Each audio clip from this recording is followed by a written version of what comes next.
Bienvenidos a un nuevo episodio de Punto Aparte. Ahora que vemos noticias que vienen de Estados Unidos, los gravísimos incendios forestales alrededor de Los Ángeles, un incidente que no es nuevo, una situación que se repite año a año en ese y en otras partes del mundo. Y en un año en particular donde hemos sufrido bastante por los incendios en Sudamérica, en Bolivia, en Brasil, en el Ecuador. A veces aún nos puede parecer lejano en lugares como la ciudad de Guayaquil, donde igual no podemos olvidar que hace poco hubo un pequeño incendio en Cerro Azul.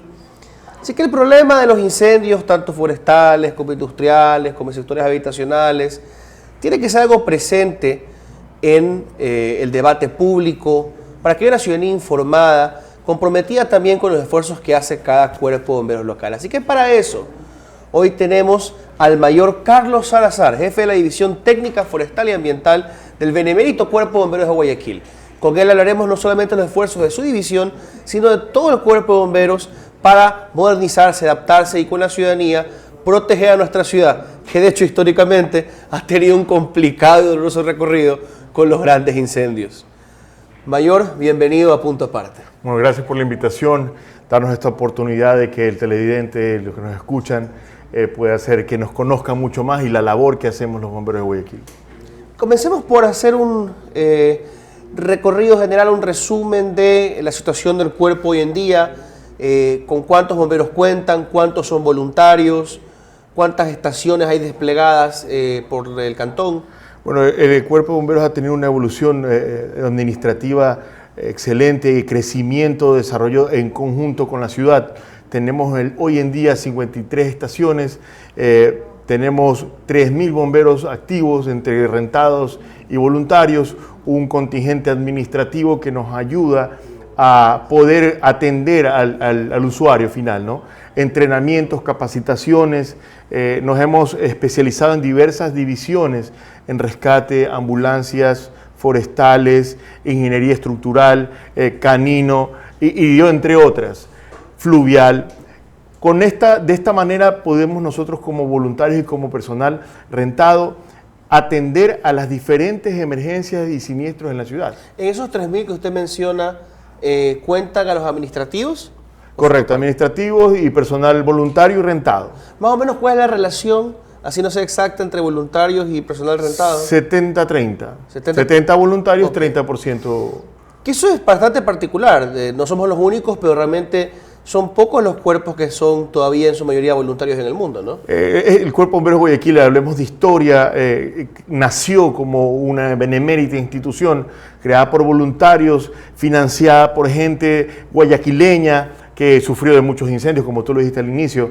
Desde la época colonial de Guayaquil tuvimos incendios que destrozaron a la ciudad, devastaron la ciudad, tanto así que nosotros no tenemos registros, muy pocos registros de 1800, claro. Casas de 1800 no tenemos en Guayaquil. Entonces eso es lo que pasó a lo largo de la historia. Ahí creció y nació el Cuerpo de Bomberos en el año 1835. Creo que fue por esfuerzos de Vicente Rocafuerte que trajeron, por ejemplo, la primera bomba de agua del Cuerpo de Bomberos. Y algunas más, tuvimos la bomba de vapor en el tema del Hoyo Alfaro, el malecón, justamente donde están los cañones, ahí está la planta proveedora de agua. Entonces el Cuerpo de Bomberos de Guayaquil, conjuntamente con la ciudad y a la mano de la administración del coronel Martín Cucalón, hemos logrado llegar a un nivel de tecnicismo, profesionalismo, por el apoyo que tenemos del coronel, ¿no? Nos ha dejado resolver, nos ha dejado capacitarnos, hemos tenido tecnificaciones, tenemos drones, un equipo de operación forestal conjuntamente con tecnología que nos ha logrado minimizar los riesgos en incendios forestales. ¿Cómo funciona, antes de entrar ya de lleno al tema que nos trae esta entrevista, que justamente combate estos incendios forestales y los tipos de incendios que más pueden afectar a Guayaquil? Pero sería interesante conversar brevemente cómo funciona ser voluntario. El voluntariado es realmente, como siempre lo he manejado dentro de la división y como cuando fui desde bombero raso, es amor a Guayaquil, es madera de guerrero, es tener las ganas sin recibir ni siquiera a veces un gracias, ¿no?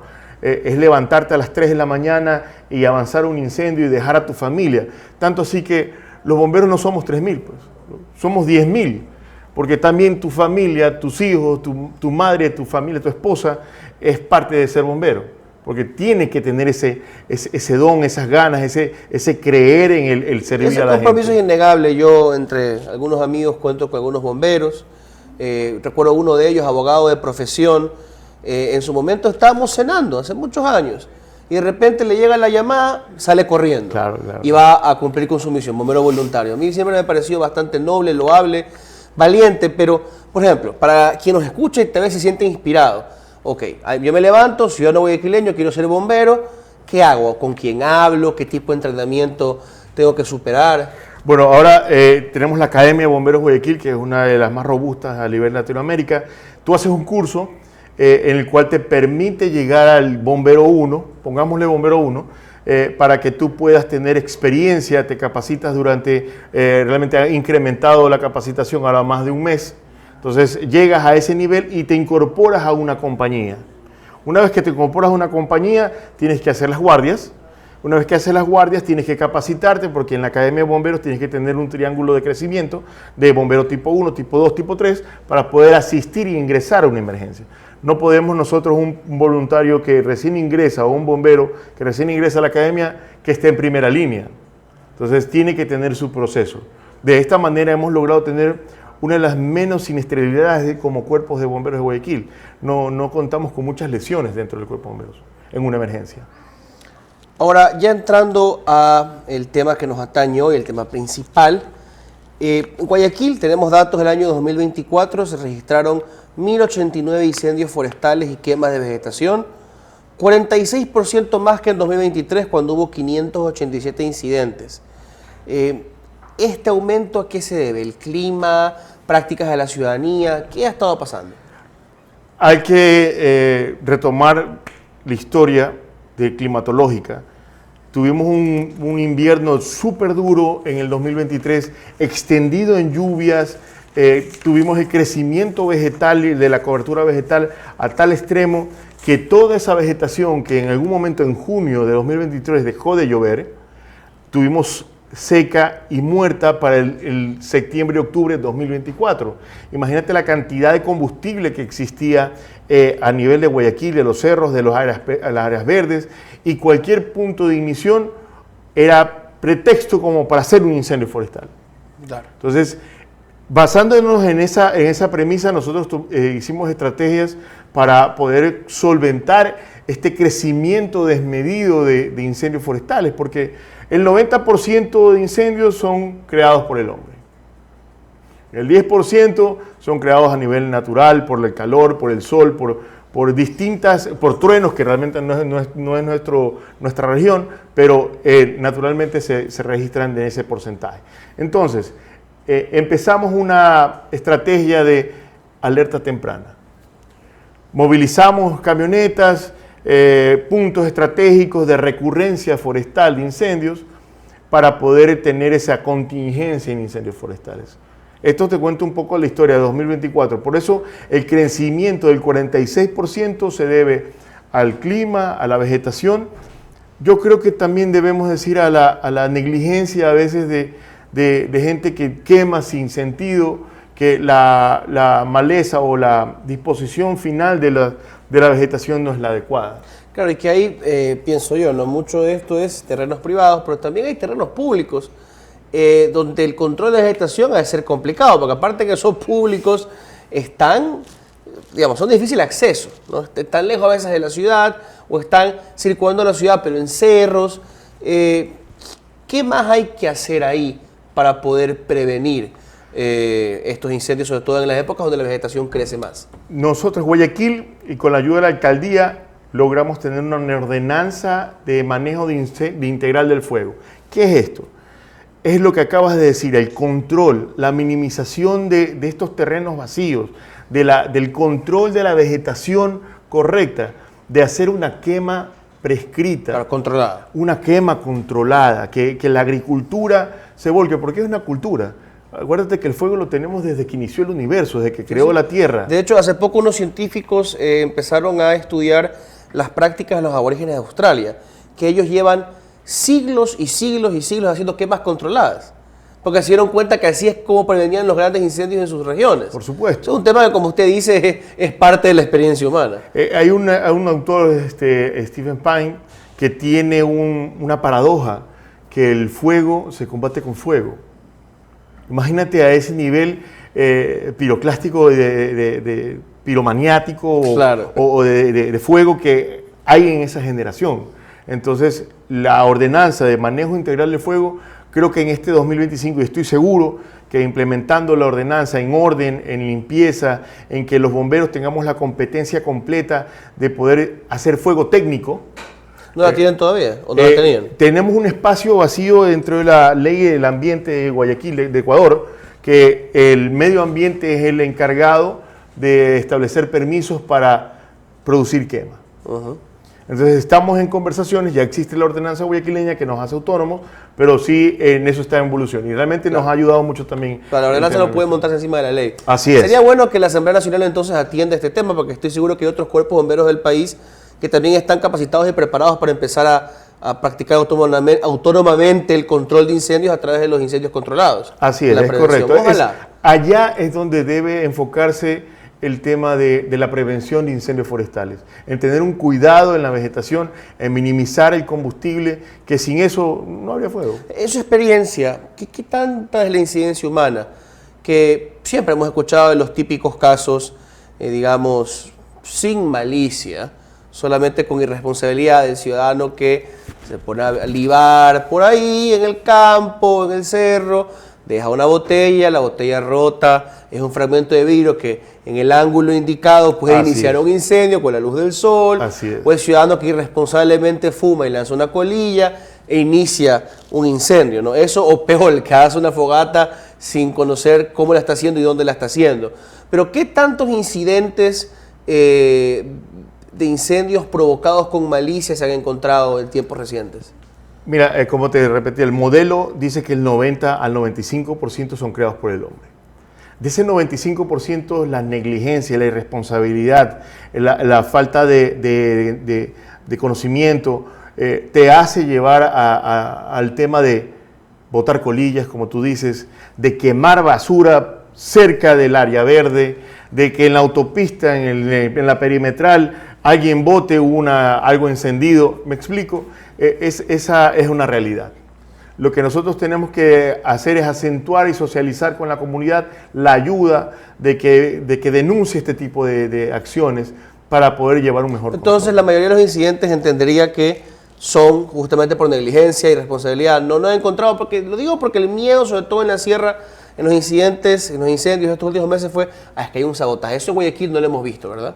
Hay investigaciones de fiscalía, porque estuvo en Samanes el tema de... Porque sí se reportó en Samanes, por ejemplo, que hubo gente, y había hasta evidencia en video de que gente provocó el incendio. Por eso digo, tiene que haber de cuando en cuando alguien que de verdad con maldad inició un incendio. Vaya a saber uno por qué. Por supuesto, de existir existe. Ahora, de que nosotros enfoquemos y pongamos el dedo, eso es otra cosa, es un proceso de fiscalía y de que es un proceso abierto de investigación. Bomberos Guayaquil tiene investigadores, entonces de todas maneras ahí podemos ver. ¿Cómo funcionan los investigadores del cuerpo de bomberos? Tiene que elevarse el tema fiscal, pedir un peritaje. Ahí la competencia la tiene la policía en cuanto a orden y control, y nosotros sugerimos informes.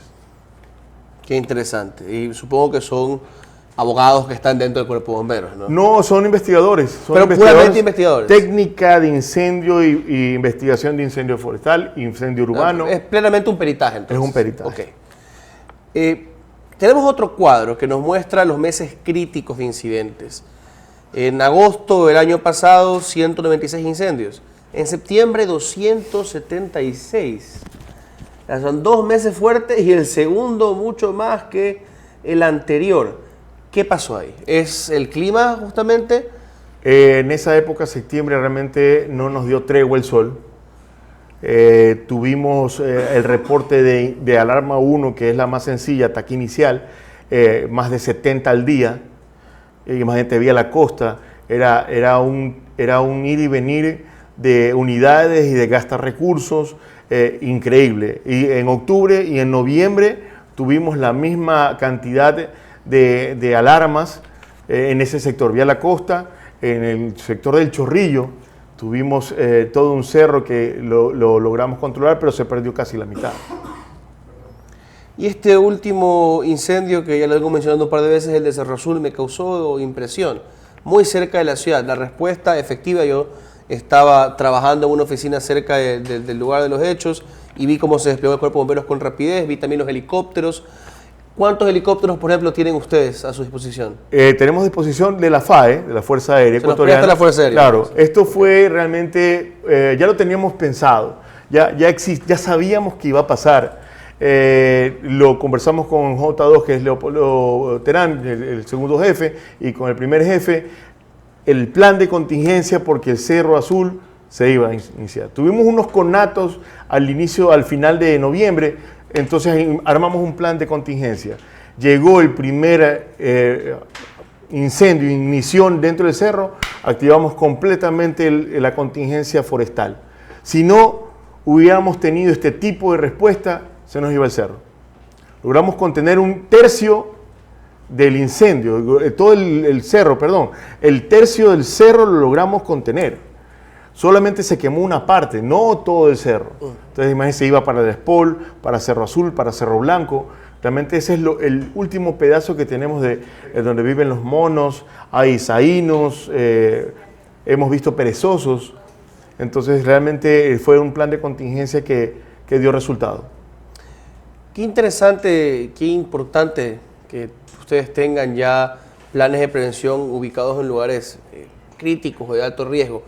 ¿Qué otros puntos de la ciudad y el resto del cantón les parecen importantes controlar, que les han llamado la atención como lugares de riesgo? Los incendios urbanos forestales son las primeras alertas que tenemos. ¿Qué es esto? Lo que está pasando en California, urbano forestal. En Urdesa tenemos un bosque que se llama Las Balsas, se me pasa el nombre, pero en centro de Urdesa tenemos un bosque, eso se llama urbano forestal.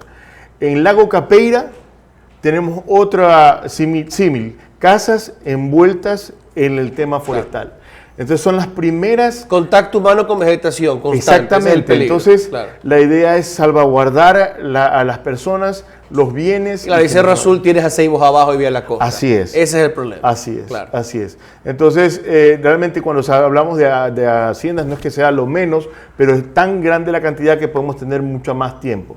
Entonces, en estos inmediatos, el tema del clima, la atmósfera cambia y se llena y se satura de carbono, ¿no? En el Guayaquil rural, ¿cuántos bomberos o por lo menos cuántas compañías hay desplegadas? Tenemos un orden estratégico desde Consuelo, Chongón, Consuelo, Progreso, Cerecita y Pozorja. Imagínate, tenemos la línea de la costa cubierta con unidades forestales y unidades urbanas. ¿Y qué hay del Golfo y Tenguel? ¿Tienen Tenguel también tenemos y el Morro. ¿La isla Puná? Claro. Sí, la isla Puná. ¿Cuál es la situación actual de la División Forestal y de Ambiente? ¿Cuántos bomberos hay adentro? ¿Con qué equipos cuentan? Tenemos nosotros la División Técnica Forestal, nació en el año 2012. Ahí se fundó como división especializada técnica. Actualmente tenemos 80 bomberos forestales y 80 bomberos acreditados. Son 160 bomberos forestales técnicos de primera línea. En lo que fue el 2024, en una parte de la estrategia que hicimos, es que los voluntarios estructurales se sumen como apoyo al tema forestal, porque a nivel de Guayaquil todos los bomberos deben saber técnicas forestales. Todos. Todos, ese es el objetivo. El objetivo es que seamos estructurales y forestales para nosotros tener una contingencia. Acuérdate que el incendio forestal es dinámico y puede crecer de 1 hectárea a 14.000 hectáreas. Entonces necesitamos recurso humano preparado. Correcto, entonces ya la división se vuelve un grupo, digamos, de avanzada. Así es. Que luego puede tener un despliegue detrás. De una tarea, de una refuerzo, fuerza de tarea. Claro. Entonces, esa es la visión que es la que estamos preparando en este 2025. ¿Cuál ha sido el incidente más difícil que usted como bombero ha tenido que controlar? Realmente son distintos porque no menosprecio ninguno. En todos uno entra en pánico. hay que saber controlarlo. Ese es el éxito y saber las estrategias de qué es lo que vamos a hacer para poder controlarlo.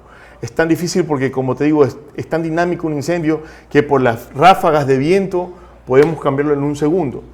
Entonces, mientras más cerca de población, es más difícil. ¿Cómo tienen eso controlado? Por ejemplo, el tema del viento. ¿Están conectados quizá con algún tipo de agencia del Estado que les da información sobre meteorológica? Nosotros contamos con una compañía, la compañía número 75 del Cuerpo de Bomberos de Guayaquil, que es para proyección y análisis de incendio. Nosotros contamos con tecnología de estaciones meteorológicas, portátiles, las tenemos en el sitio, para yo poder tomar una decisión de cómo va a ser el sistema de comando, o cómo va a ser la estrategia y la táctica de incendio. Tengo que tener información. Entonces contamos con mapas, con drones que nos ayudan en el día a día.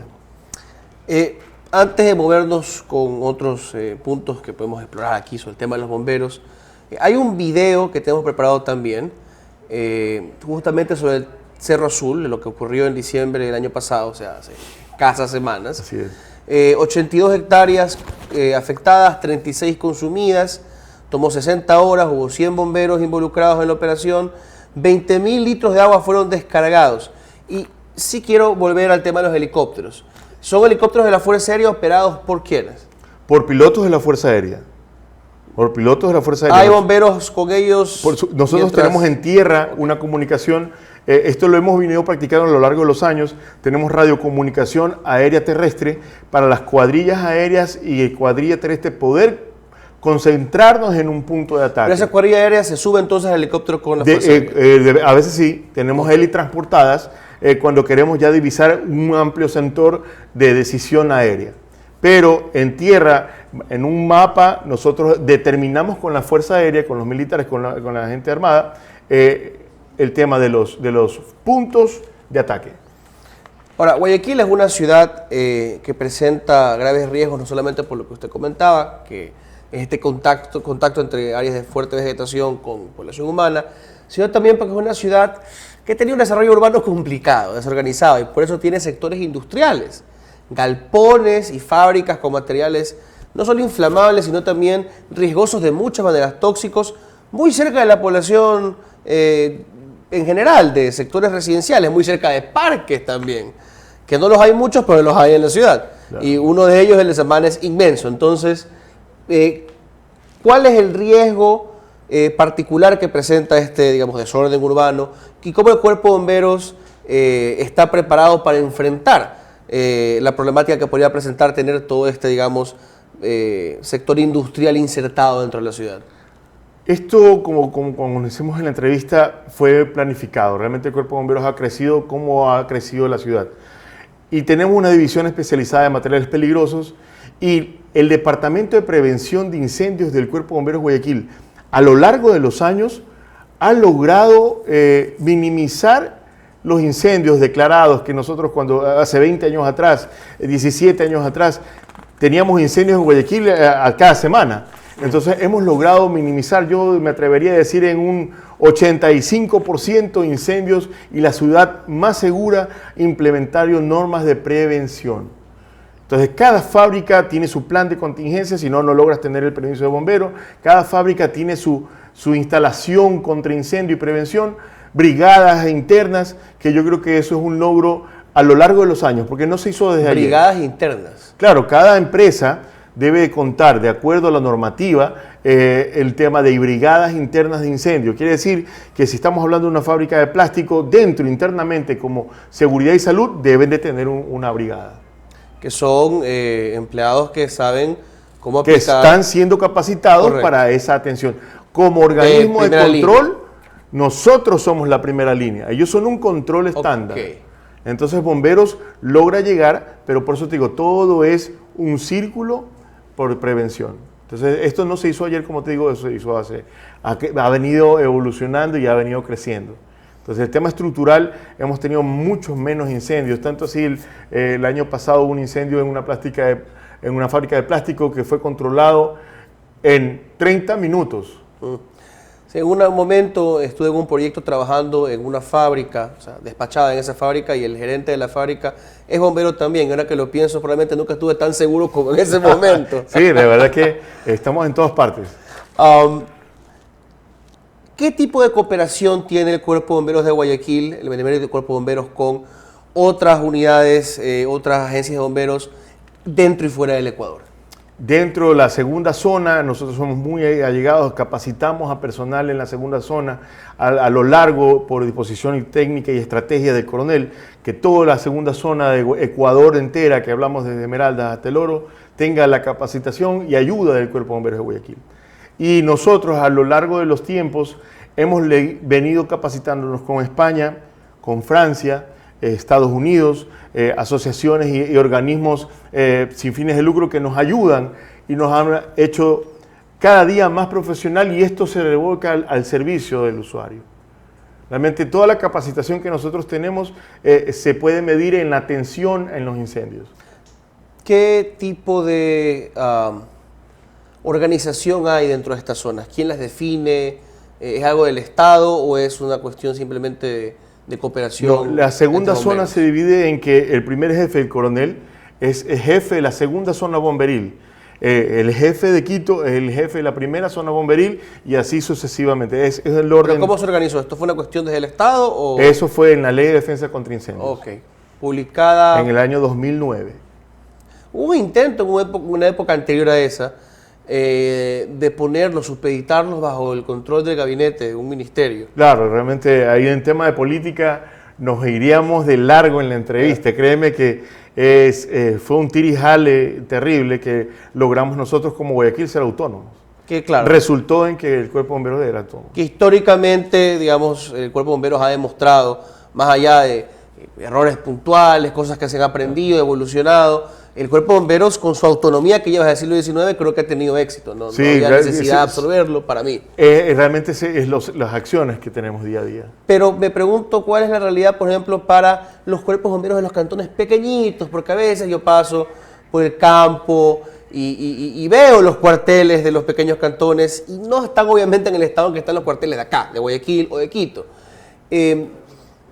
¿Cómo se puede ayudar también en sus capacidades limitadas a esos cuerpos hermanos de los cantones más pequeños, la ruralidad sobre todo? El primer jefe tiene una estrategia que realmente me parece de aplaudir.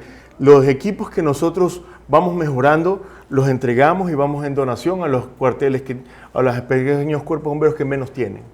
La capacitación es gratuita, van a la Academia de Bomberos, entonces es importante este grano de arena, porque sumarlos con recursos económicos es un tema del Estado. Entonces ahí realmente la capacidad de atención se disminuye, pero es una realidad que pasa en muchas partes. Claro. ¿Y han tenido recientemente, me imagino que sí, que desplegarse fuera del cantón en apoyo a otro cuerpo? Claro, estuvimos atentos para ir a Quito, estuvimos atentos y se desplegó un equipo técnico en Cuenca, en los incendios que tuvimos en el Cajas. Estuvimos ahí como Cuerpo de Bomberos Guayaquil dando el apoyo. ¿Eso es frecuente o...? Sí, hay un distrito, la Secretaría de Gestión Nacional de Riesgos es la que administra la atención de emergencia. Y por ejemplo, en temas forestales, que se llama Brigada de Refuerzos de Incendio Forestal, BRIF. La Secretaría de Riesgo administra la emergencia y dice, Guayaquil, como tiene BRIF, somos acreditados BRIF, eso significa que tenemos una punta de lanza que somos y sabemos tácticas y estrategias certificadas en el Ecuador, nos envían, vayan ustedes, ayuden a, me invento, Machala. O El Oro también tiene su brigada de refuerzos, entonces El Oro ayuda a Loja. Entonces es una malla, es una red de ayuda. Es que la Secretaría de Gestión de Riesgos coordina ese tipo de ayudas. Es correcto. Entre cuerpos, entre zonas. Así es. Eso es bastante positivo. Eso creo que es la labor que debería reforzarse, ¿no? La coordinación que ejerce el Estado, la exigencia de mayor capacitación, de certificados, pero manteniendo la autonomía de los cuerpos de bomberos. Así es.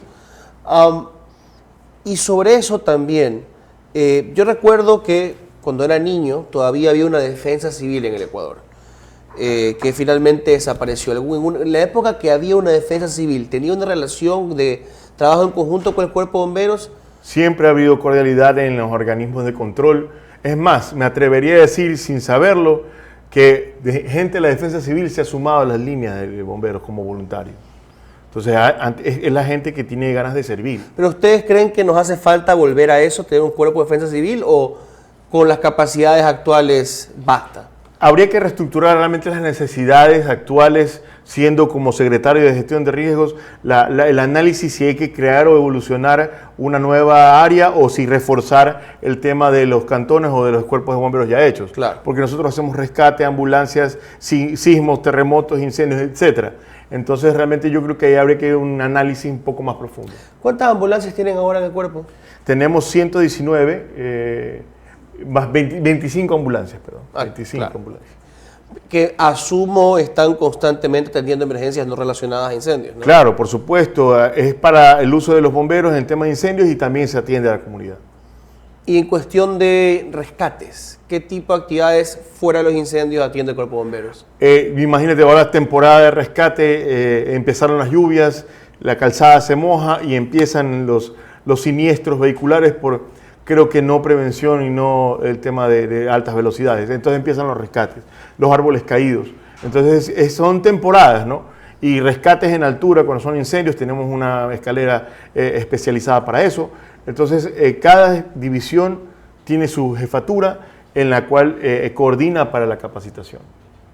¿Qué en el futuro próximo para el cuerpo de bomberos? ¿Qué nuevas unidades o capacidades esperan implementar en los próximos años? Tecnología, nos han llegado nuevas unidades para rescate, unidades polivalentes que nos van a ayudar para el sistema forestal y urbano. Son unidades europeas que nos ayudan, son versátiles, son muy grandes, de 4x6, pero nos ayudan en la versatilidad urbano-forestal.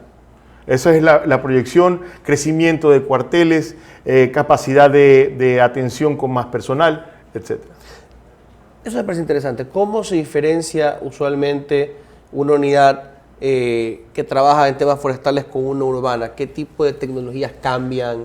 El tema del chasis, el tema de la contención de agua, el tema de la capacidad operacional que se revierte en el tamaño. Por ejemplo, unidades americanas son mucho más compactas y las unidades europeas son robustas en el tema de altura para el tema de urbano, ¿no? Entonces realmente son tipos de clase, pero en Guayaquil tenemos las polivalentes que atienden herramientas, tienen herramientas forestales y sirven para también en temas de incendios urbanos. No quiero terminar sin tratar un tema cercano a nosotros porque geográficamente estamos unas cuadras, que es el cuartel fluvial. Veo que están obviamente, naturalmente, frente al río, pero Guayaquil es río y estero. Del otro lado hay zonas donde quizá el acceso es muy difícil si no es por el estero. ¿Tienen un cuartel o tienen capacidades también para operar por ese lado? Claro que sí, tenemos el cuartel en la avenida Barcelona, es el tema fluvial, efectivamente para el tema versatilidad de ingreso y de rescate en los botes Zodiac, hay otro tipo de embarcaciones para ese tipo de ambiente. ¿Pero cuentan con bombas en sus embarcaciones para lanzar agua? Por supuesto, tienen bombas autónomas, combustión interna con sus destroyers para poder destruir. Son los monitores que se ponen en las bordas para poder atacar a incendios forestales. Cuentan con mangueras porque si empieza una operación se pueden lanzar tramos que están flotando, tienen boyas. Entonces hay diferentes técnicas y tácticas de combate fluvial. Muy bien. Le agradezco mucho, Mayor, por habernos acompañado, habernos comentado sobre cómo trabaja el Cuerpo de Bomberos, haber esclarecido algunas dudas. Estoy seguro que quienes nos escuchan se han llevado bastante información útil y quizá algunos el ánimo de considerar unirse al Cuerpo de Bomberos. Sí, gracias a ustedes por esta oportunidad, este pequeño encuentro que siempre nos ayuda a que Guayaquil se sume para estas líneas de bomberos forestales y bomberos Guayaquil. Placer. Después de un breve corte, regresamos con más.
del Cuerpo de Bomberos de Guayaquil, ¿no?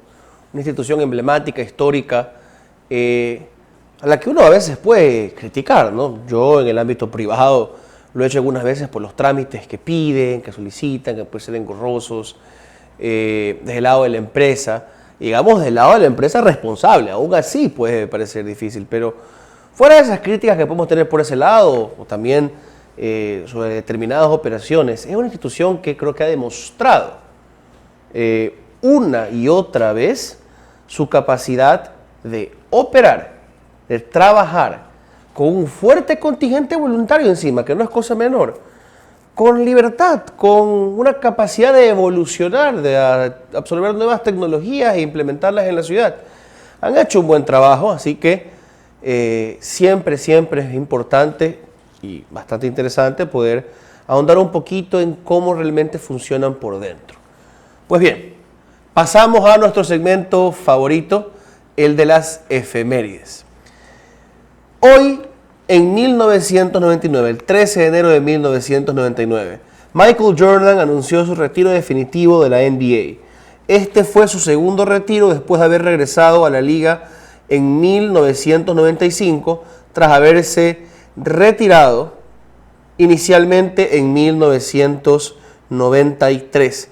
Durante su tiempo en la NBA, Michael Jordan se convirtió en una de las figuras más legendarias del baloncesto, ganando 6 campeonatos de la NBA con los Chicago Bulls y siendo reconocido como MVP, el Most Valuable Player, en varias ocasiones. Se retiró en 1999 y eso marcó el fin de una era dorada para el baloncesto profesional y todos preferimos olvidarnos de su breve paso por el béisbol.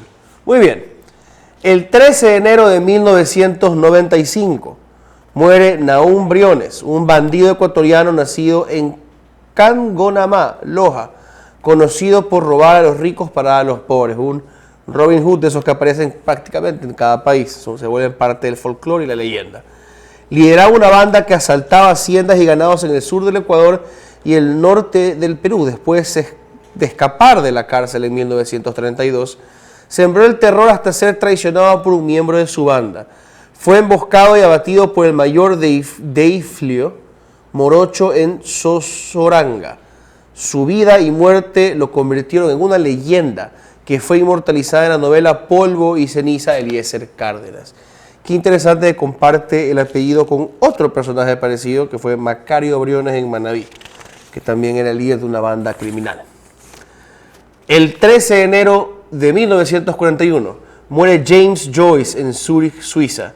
Fue un escritor fundamental del modernismo, conocido por su obra maestra Ulises, digamos, quien disfruta de la literatura inglesa. Esto es parte del canon moderno, uno tiene que leerla, no es fácil leerla. Yo confieso que más vaya de fragmentos todavía no lo hago. Yo creo que hay que ser más abiertos con eso porque todo el mundo dice que ha salido los grandes textos y es imposible haberse los leído todos. Él revolucionó la narrativa con su monólogo interior y la exploración de la conciencia. Además de Ulises, Joyce escribió Dubliners, Retrato del artista como joven y Finnegan's Wake, todos clásicos, convirtiéndose en una figura clave en la literatura del siglo XX. Muy bien, con eso nos despedimos.